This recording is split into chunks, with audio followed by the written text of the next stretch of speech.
salam sejahtera untuk kita semua. Bagaimana kabar anak-anak ibu? Semoga kita tetap sehat dan tetap semangat. Pada pertemuan hari ini kita akan membahas mengenai potensi sumber daya alam dan kemaritiman Indonesia. Sebelum mulai belajar, marilah kita berdoa menurut agama dan kepercayaan kita masing-masing. Berdoa dimulai.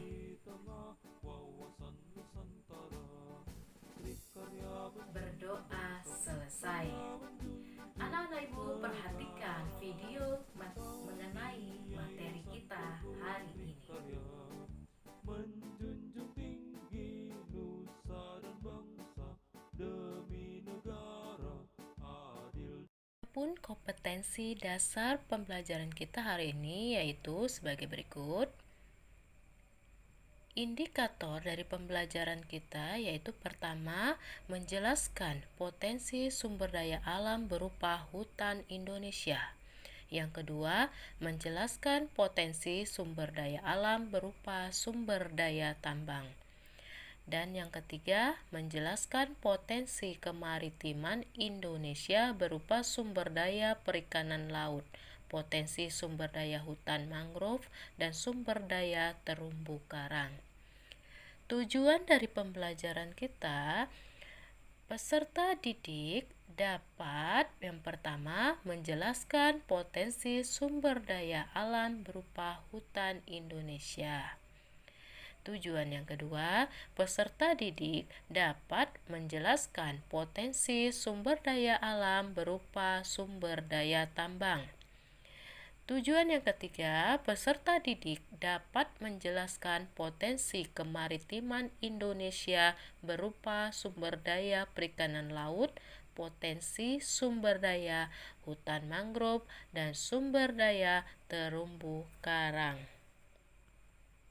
Anak ibu sekalian, pada pertemuan sebelumnya kita sudah membahas yang pertama mengenai ruang dan interaksi antar ruang. Yang kedua yaitu peta. Yang ketiga mengenai letak dan luas Indonesia.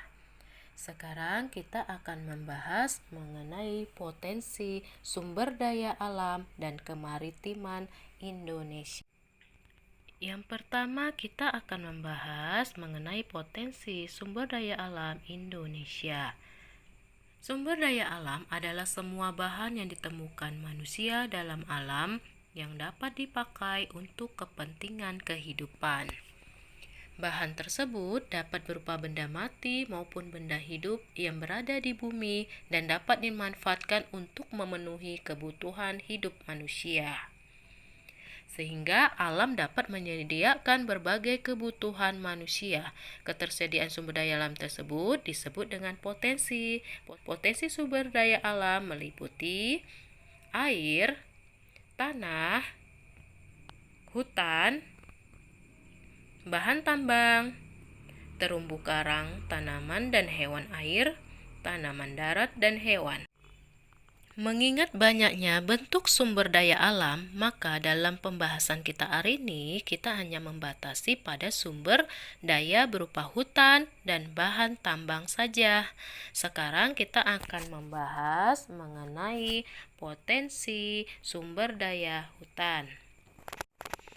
Hutan di Indonesia memiliki potensi yang sangat besar, yaitu mencapai 99,6 juta hektar atau 52,3% dari luas wilayah Indonesia.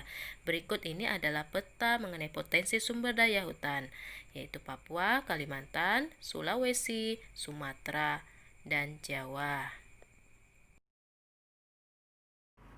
Selain hutan yang luas, hutan Indonesia juga menyimpan kekayaan flora dan fauna atau keanekaragaman hayati yang sangat besar. Bahkan banyak di antaranya merupakan spesies endemik atau hanya ditemukan di Indonesia, tidak ditemukan di tempat lainnya. Berikut ini adalah contohnya seperti bunga Rafflesia.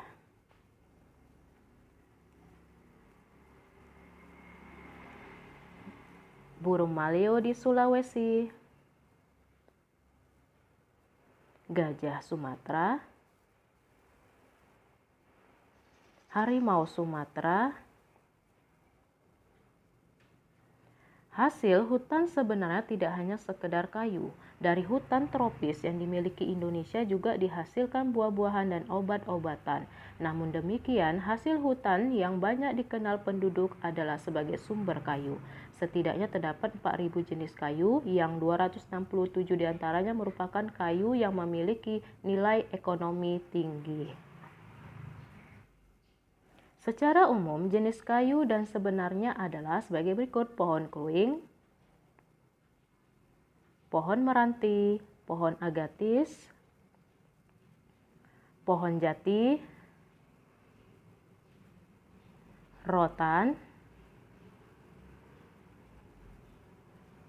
pohon cendana, pohon rasamala, pohon akasia. Berikut ini adalah peta persebaran jenis kayu yang ada di Indonesia. Yaitu 1. Menyimpan air hujan, 2. Tempat hidup bagi flora dan fauna, 3. Mencegah terjadinya erosi, 4. Menghasilkan oksigen dan menyerap karbon dioksida, 5. Sumber kehidupan bagi masyarakat.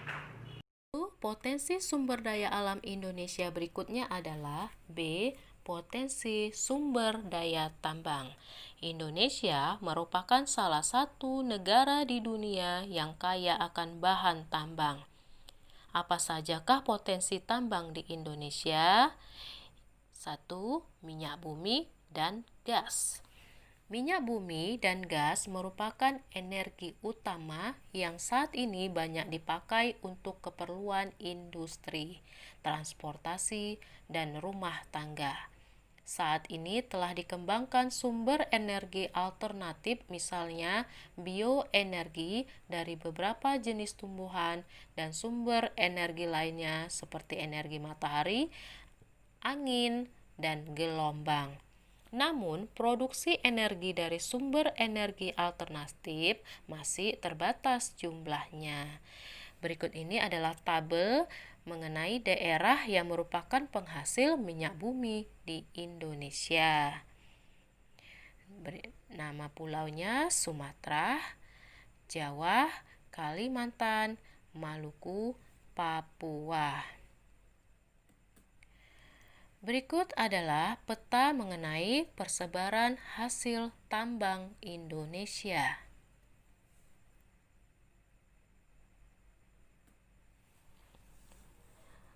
Potensi tambang di Indonesia yang kedua adalah batu bara. Batu bara adalah batuan sedimen yang terbentuk dari sisa tumbuhan yang telah mati dan mengendap selama jutaan tahun yang lalu. Indonesia merupakan negara penghasil batu bara terbesar ke-6 di dunia dengan cadangan 0,5% dari cadangan di dunia dan jumlah produksi 246 juta ton. Indonesia menjadi negara pengekspor terbesar di dunia dengan tujuan ekspor diantaranya Hong Kong, Taiwan, Cina, Korea Selatan, Jepang, India, Eropa, dan Italia. Contoh potensi tambang yang ketiga adalah bauksit. Bauksit adalah sumber biji besi untuk menghasilkan aluminium. Bauksit bermanfaat untuk industri keramik, logam, kimia, dan metalurgi. Indonesia memiliki potensi bauksit yang cukup besar dengan produksi mencapai 1.262.710 ton. Sebagian dari hasil pertambangan bauksit dimanfaatkan untuk industri dalam negeri dan sebagian lainnya diekspor.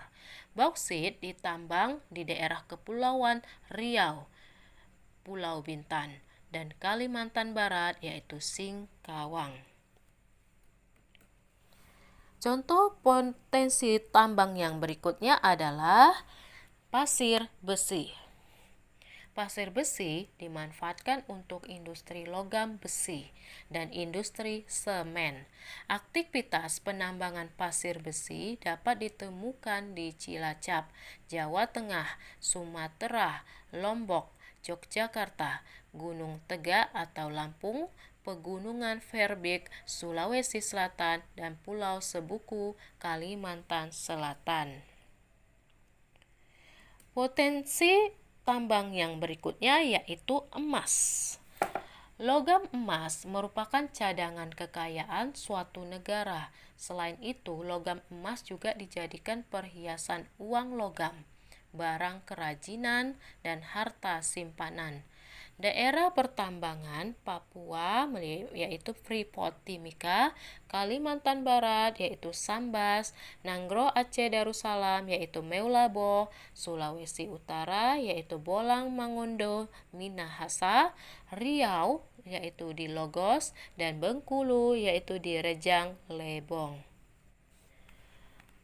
Yang kedua yaitu mengenai membahas potensi kemaritiman Indonesia.